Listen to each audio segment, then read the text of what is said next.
good friend of mine. He had it too. He died. Good afternoon and welcome to our last meeting in October. I appreciate everyone who's in our council chambers tonight and those of you watching us on Electric City Television. I will lead us in the invocation in respects to the flag. Please rise.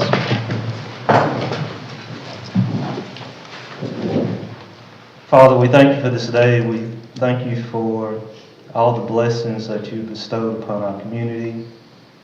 We ask as a policy-making board that you give us guidance as we make decisions that affect your people and our citizens.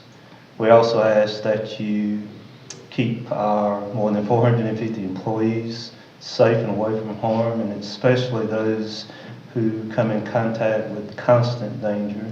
We ask that you look over them. Amen. We also ask that you take in consideration the members of this board who are under the weather tonight, and that you put your healing hand on them. And we ask all these things in your name. Amen. Amen. I pledge allegiance to the flag of the United States of America and to the republic for which it stands, one nation, under God, indivisible, with liberty and justice for all.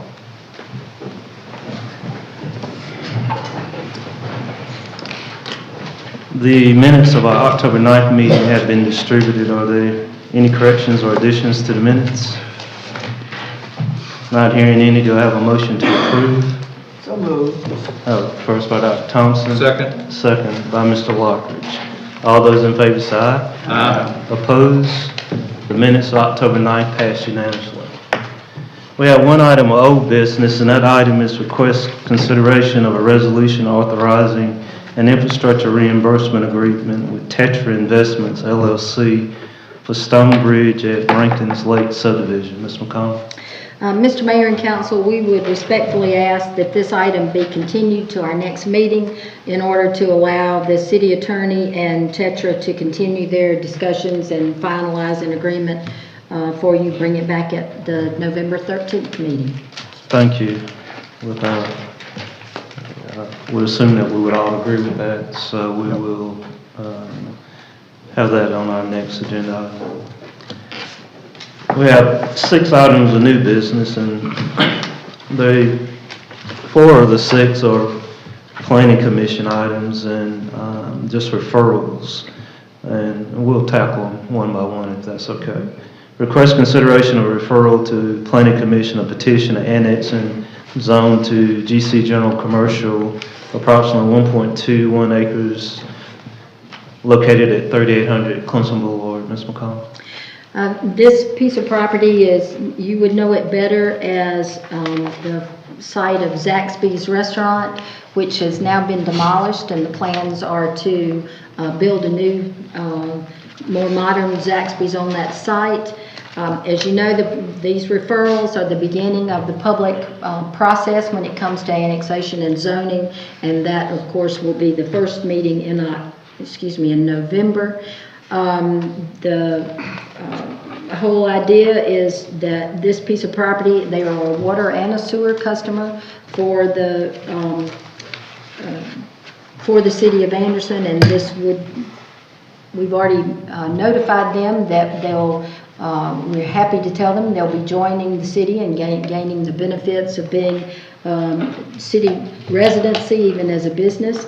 And in addition to that, their plans have been submitted to Anderson County initially, and those plans have been approved for permitting, and that process now will change to the city. We will take those plans and do the inspections and issue the building permit from the city building department. So we're happy to move this one forward. Thank you. Just one question. Since the county approved their plans, and I guess we have a little different set of criteria than maybe what the county had, as far as zoning and setbacks and things like that, how's that gonna affect those plans? Or are we just gonna be inspecting what the counties are approved, or is it going to go through building review of our own? No, we've accepted the county's plan review. There's not a lot of difference between what the site plan would call for in terms of, I think there's a little bit of difference in perhaps landscaping, or, but very little difference. And after speaking with the county, we determined that we would like to honor what they have approved, and our building official has reviewed those plans and is comfortable with the plans, and Maurice and his staff have reviewed it from the planning standpoint. So we'd like to have it as seamless as possible with letting the process start now and us taking it from the permit and construction inspection phase. Mr. Chairman? So I certainly appreciate them wanting to come into the city, but is it, I understand the landscape requirements for city and county, they're not a little bit, they're fairly different as far as especially shading of the parking lots, and because they've cleared the site completely. There is some difference, but again, I haven't reviewed the plans to be able to tell the difference. But again, as Ms. McConnell mentioned, the plans have already been submitted and approved, going through that process. So rather than duplicate that for the developer. But it'll be their requirement will be built on the county regs, not the city regs. Yes, it would. And as far as the parking. That typically happens. That happens a lot of times when we're in the process of annexing a piece of property. Usually it's a little farther along. The building may be, well, take for instance the Walmart neighborhood market, for instance. We annexed that right before we issued the CO. The building was complete. So it's not uncommon for us to annex properties that were previously approved by the county. But particularly when we're utilizing our water sewer service restrictive covenant agreement, that would be very typical for us to, at whatever point the property begins to have a change in its status in terms of construction or renovation or whatever, that is essentially the trigger for us on those water sewer service agreements. So that's why it would not be uncommon for us to come in at whatever stage that project is initiated. Good. And I can understand what Councilman Chapman was saying. I guess that brings back my question. I can understand if Zaxby's were already under construction and then we accepted what they've done, but they haven't started construction there as far as building back. And like Don said, the parking lot is a whole lot different from our standards to the county standards. It just seems like it would be prudent for us, since that construction hadn't started, that they would meet what our current city standards are, as opposed to what the county standards is.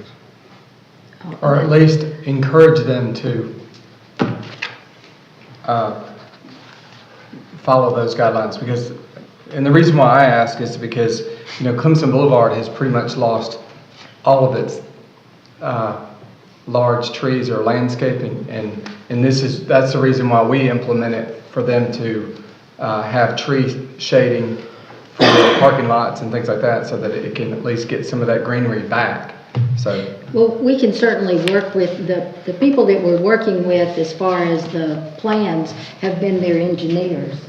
Isn't that correct? So we can certainly encourage them and share with them what our regulations are. You know, a lot of times people are very willing, if they know what the rules are, they're very, very willing to listen to what your regulations are, and we'll be glad to share that. and it enhances their property as well, and their building. And Absolutely. So, all right, thank you. Dr. Thompson? I move that we refer this to planning and zoning. We have a first by Dr. Thompson, second by Mr. Lockridge. All those in favor say aye. Aye. Opposed? Passes to the referral to the Planning Commission unanimously. The second item is request consideration or referral to the Planning Commission of petition to annex and zone to R5 single-family residential approximately an acre and a half at 1010 Ridge Drive. Half acre. At 1010 Ridge Drive. Bob gave him another acre. Go ahead. This is a piece of property in the Dr. Thompson's neck of the woods. It is residential, and the owner lives next door. The owner is Al Norris, and he simply wants to be able to have all of his property right there inside the city. This is a consistency purpose for him. And we, again, would be happy to have that piece of property incorporated into the city. Thomas? That's a good deal. I move to refer this to planning and zoning. Yeah, first by Dr. Thompson. Second by Mr. Stewart. Further discussion? See if we can encourage all the rest of the properties over there that's next to them on the other side of Rich Drive. That'd be nice. Of referral to the planning commission, a petition to annex and zone to PDD, a planned development district, approximately 56.7 acres on Belk Drive. Ms. McConnell. It's not often that we bring 56 acres to you for annexation and zoning, but this is a piece of property, if you look on your map, that essentially is almost surrounded by city properties and a variety of residential uses.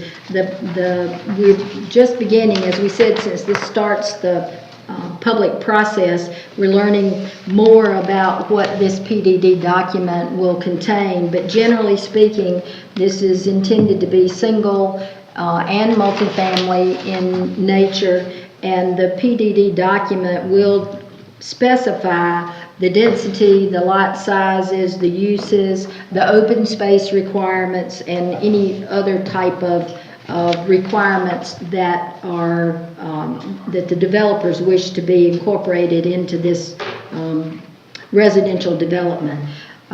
So we are, if you notice, this property abuts Holly Creek, it abuts the ravines, properties on 81, and it has Reed Road frontage, and it abuts properties that are on Lynn Avenue.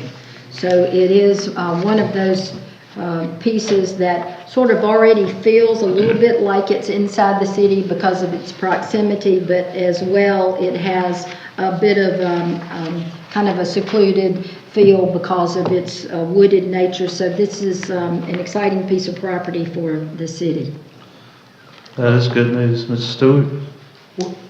We're in relation, I guess, if you come down Reed Road across, in relation, where is Anderson Prep School at?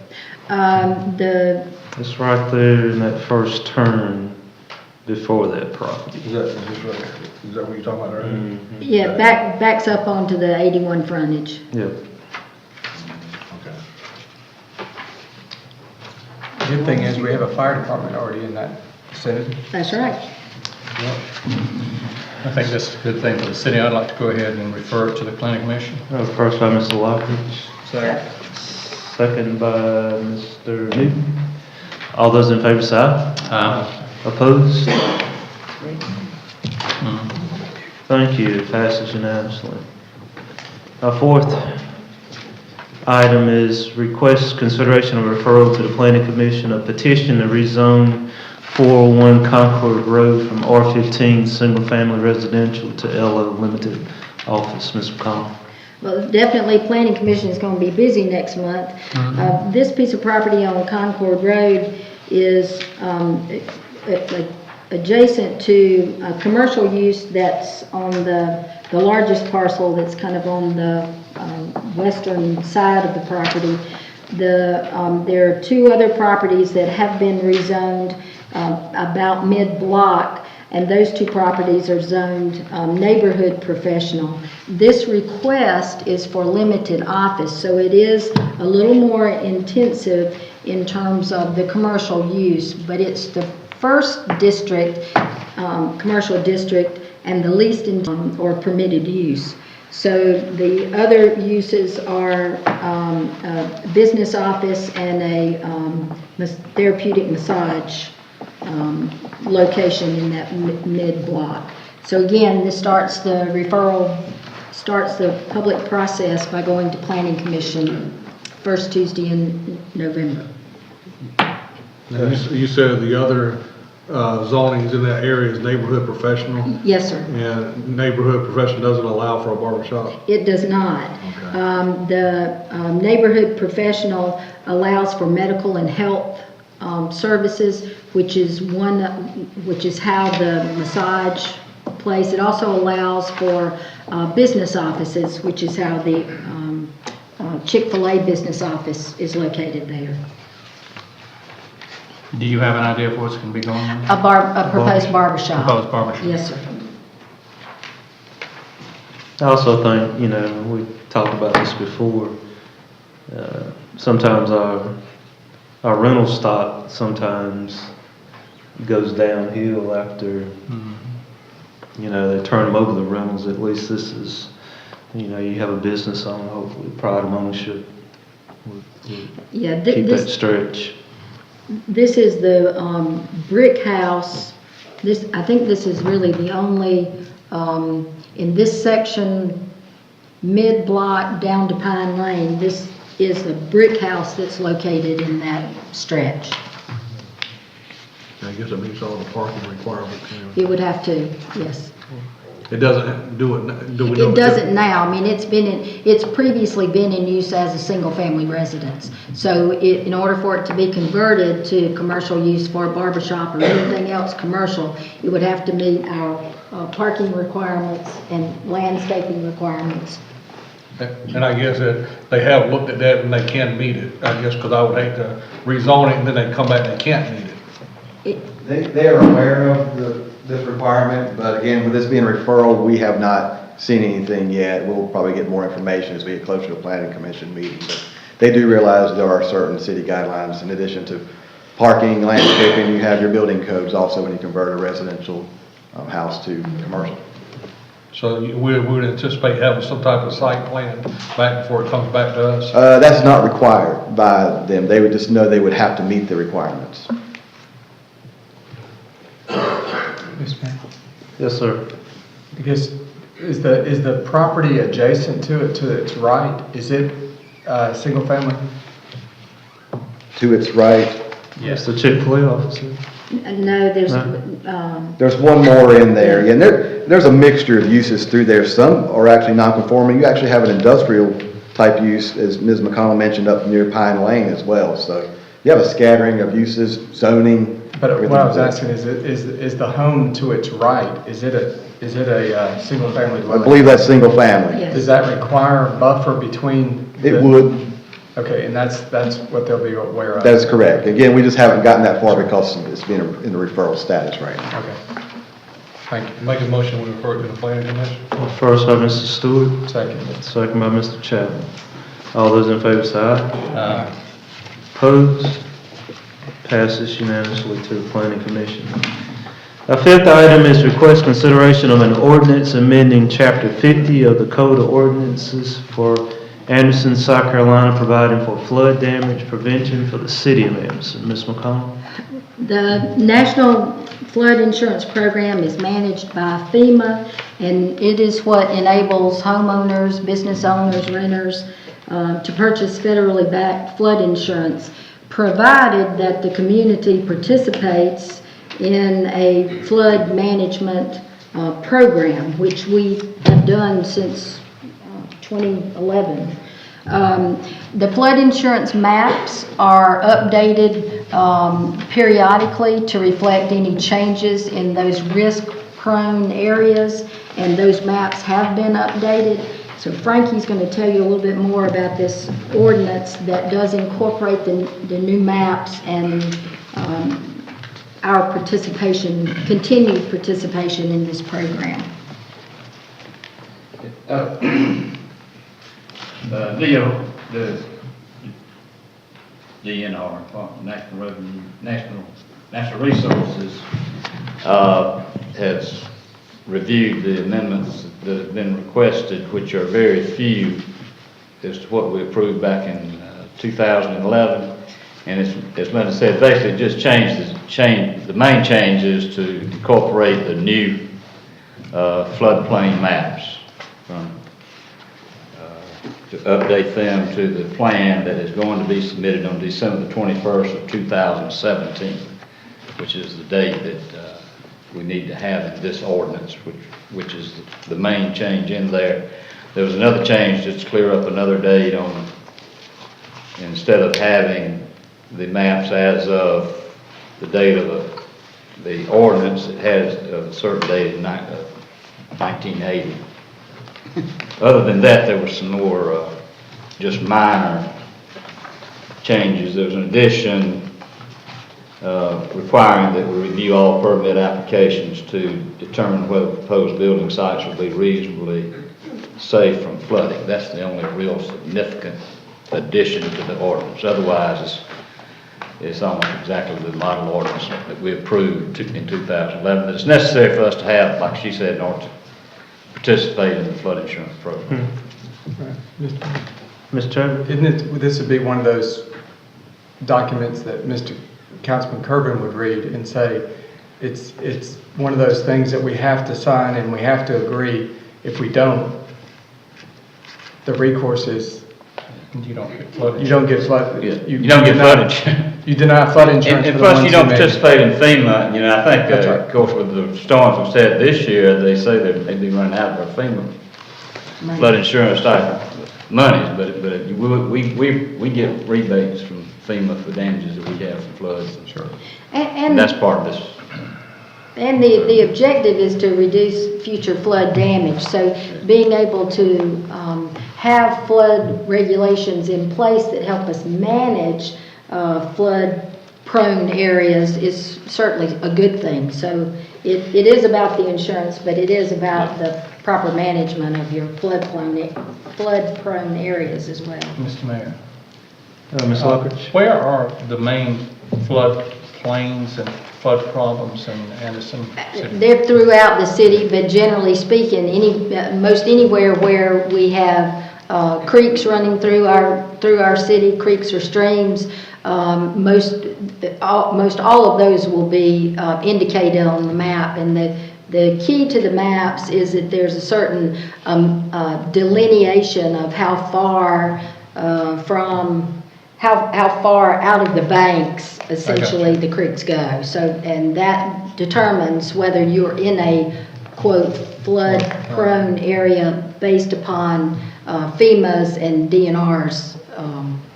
Well, since we've done a lot of work with the stormwater problem, we've seen a reduction of the areas that have had problems with floods. Am I correct? You might see some, but they're still going to be in most cases, they're still going to be indicated as flood prone areas, but the amount of the area might change slightly.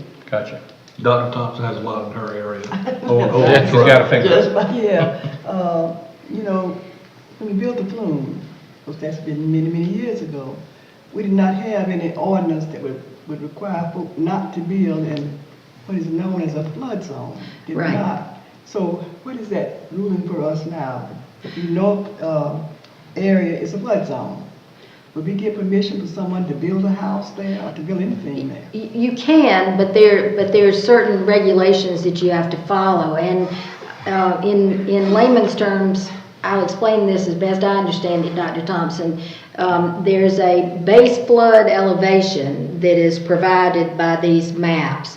And if somebody wanted to build in that area, they would have to have an engineer certify that you're building at least X amount above that base flood elevation in order to account for your house or building potentially not being flooded.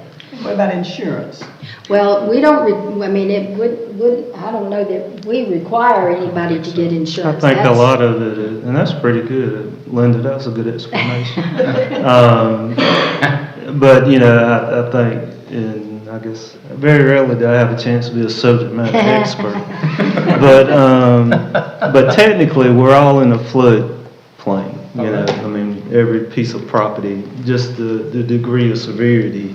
But normally, banks will come in and tell, I mean, especially, if I'm not mistaken, I think our partners up the street just had to, recently, didn't I remember a story about maybe there was a mistake in doing of construction, and maybe they did, and I think so, yeah. it ended up being in a flood zone, think and so. nobody recognized it, and I think they had to buy the house, if I'm not I mistaken. think you're correct. Yeah, That's true. yeah, so, but, you know, but by and large, just because of the flume that was built, very few people in Anderson County are required Right. to get flood insurance. So, I'd say, Bank. we had a Yes. tornado, hurricane, or whatever come through, and we asked for help from FEMA for someone who's in a flood zone. How Right. would that work? Well, if we don't keep these regulations up to date, that we've adopted, when we adopted the floodplain regulations to begin with, floodplain ordinance to begin with, that started our participation in the program. If you don't do that, then you're not eligible for FEMA assistance should some disaster, natural disaster occur. So this ordinance that we have here now is gonna bring us up to date. Right? It allows us to remain current with the required regulations of the National Flood Insurance Program. Yes, ma'am. Well, to add one other thing, people that, like you said, people that live in areas that you wouldn't think would flood, look what happened in Houston. That's right. There were some areas that had never, ever flooded. That's right. And that thing just stood there and rained on them until it did. So, in that case, I'd like to see that we adopt this Chapter 50 of Code of Ordinances of the City of Anderson, providing the flood damage prevention for the City of Anderson. First by Mr. Lockwood. Second by Mr. Harvey. Any further discussion? I just have one comment. Mr. Chapman? You can simply go to the county, or I guess you can go through the city website that gets you to 100-year floodplain, and it can show you what areas in the city are So you go, outlined for. repeat that again, go to the county. You can go to the county website. It says it's through their maps, and you can identify your property, and it'll tell whether or not it's in the 100-year floodplain. It'll be cross-hatched out. Cool. I didn't know that. Well, actually, because of the way our city is built, if you look at, say, 81 all the way up north, and then you come down to the west side, all of the water, when there's a big rain, all that water comes down to the west side. And that's when we had so many problems with people being flooded out of their houses. We put the flume in. So west side sits at the bottom of the city. Low-lying area. Low-lying area. So that means that when it rains really hard, all that rain comes down from the top of the city to where we live. Yeah, under the rec center. Yeah. Under the rec. Under the rec center. All those in favor say aye. Aye. Opposed? That passes unanimously on the first reading. Our last item of new business, request consideration of banking service contract for the City of Anderson. Ms. McCall. As you all know, certainly the city does transact a substantial amount of banking business. We do put our banking services out for bid. The last time we did this was 5 years ago. The proposed contract tonight is for a 5-year period as well. Margot Martin is going to tell us the process that we went through, the results of those who submitted bids for or proposals for our banking services, and what our staff recommendation is. Margot? Okay. As Linda mentioned, the city's banking services 5-year contract is up for renewal. The city's banking services includes its daily operating accounts, deposit, payroll, accounts payable, and the community development grant accounts, our credit card deposits, lockbox services, and our online activities such as direct deposit, bank draft of utility payments, bank draft of recreation payments, bank wires, and transfers. In August, we mailed RFPs to all the local banks in Anderson, and we received 4 responses: TD Bank, Wells Fargo, Integra, and our current bank, First Citizens. In the RFP, we did have a bid sheet listing all services and the average volume of activity, kind of a snapshot of a typical month. so that all the banks responding could quote prices on the same volume. This also makes it easier when we start comparing the fees and if they have the same set of criteria. We evaluated the responses to the RFPs and narrowed the list down to TD Bank, Wells Fargo, and First Citizens.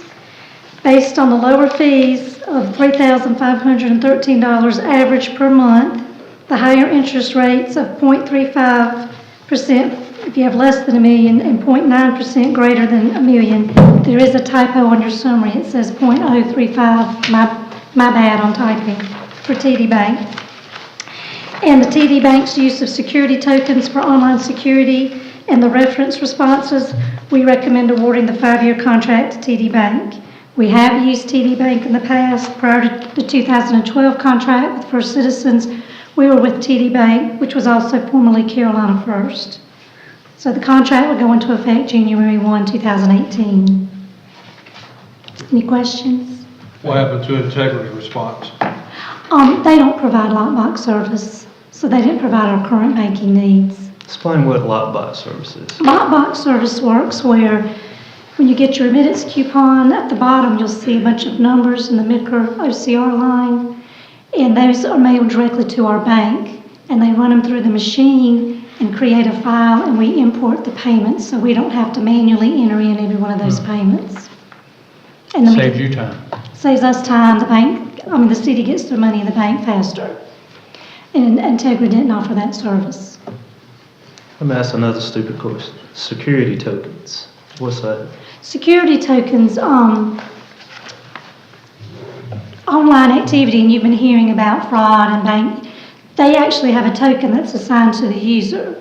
So say you did hack the banking system and you got credentials, you still could not use our credentials because you didn't have the token. It changes over every 60 seconds, the code, and you have to enter that code in when you're using online activity. So that's a good fraud measure to have an actual token in hand. So they would have to steal your credentials and they'd have to physically steal the token. Thank you. Mr. Mayor, Mr. Chair. just for clarification, on the TD Bank, on the cover sheet, is it 035? No, that is the 0.035 or typo. It's 35? .35. My bad on the typing. All right. I just didn't know which sheet was correct. I'm sorry. Yes, the .35, less than $1 million, and 0.90% greater than $1 million. All right. Thank you. And this will be for a 5-year contract? 5-year contract. Dr. Thompson. I was looking at, relationship manager. I'm sorry. Relationship manager, Yes, and ma'am. it's not a local person. I know this person, Kessler, what his name is in They- Columbia. They do have a person at the downtown branch, but these are for your treasury management services. So actually, while Blake, Williamson, and Anderson for First Citizen is locally here, we call Greenville for treasury management services, and we would call Brandy and Columbia for TD Bank, or Karen Rawls in Rock Hill for Wells Fargo. But there is a local person here that we could go to at the branch downtown. Any other questions? I move that we accept, TD Bank, is our banker.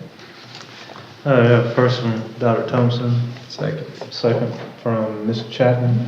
Further discussion? All those in favor say aye. Opposed? That passes unanimously. Last but not least, administrative briefing. Ms. McCombs. As we wrap up October, we have the Concerned Citizens of the East Side meeting at 5 p.m. on Thursday, and that's at the alternative school. Then in November, do mark your calendars, Sunday, November the 5th is the Veterans Day Parade downtown. It's at 3 p.m. The ABC Streets Community Meeting is on November the 7th at 5:30 at Taylor Memorial. And then the Anderson County Municipal Association meeting on Thursday in Pendleton at 7 p.m. The city offices will be closed on Friday the 10th for Veterans Day. And that gets us through the first 2 weeks of November. Thank you. That third week, London, you want to mention that? Ma'am? Church Street Heritage, were you going to mention that? We certainly We are should- very should. proud of it, that on Sunday, November the 19th, our Church Street Heritage Park dedication will begin at 3 p.m. I am so proud of this. You have your indication here, and you know we worked, I guess, about 15 years or so to get to this point with Church Street. And I'd like to really commend Linda and Beth Batson for working so hard on this project. And all the team members, it's going to be outstanding. I am so excited and pleased with what's happening here. So I hope to see all of you at this turnout. It'll be great, this dedication. Very good. Thanks, Dr. Thompson. Looks like to the left of me, we might have a visitor, a student, taking notes. Can you tell us who you are, what school you go to, what you're doing? My name's Emily. I'm from Tri-County and I'm doing a speech class. Very good, Very welcome. good. Thank you. Better. I would entertain a motion to adjourn. So moved. That was first by Mr. Newton, Second. second by Mr. Lockhart. All those in favor say aye.